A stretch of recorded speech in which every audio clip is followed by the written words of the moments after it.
মূল্য পরিষ্কার করার মানুষের অভাব নেই।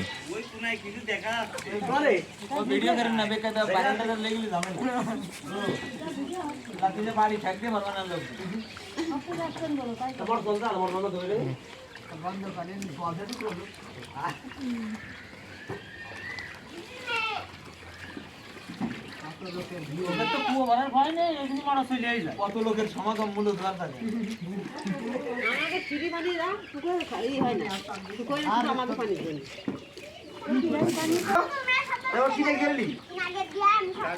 বাবু শোন শোনে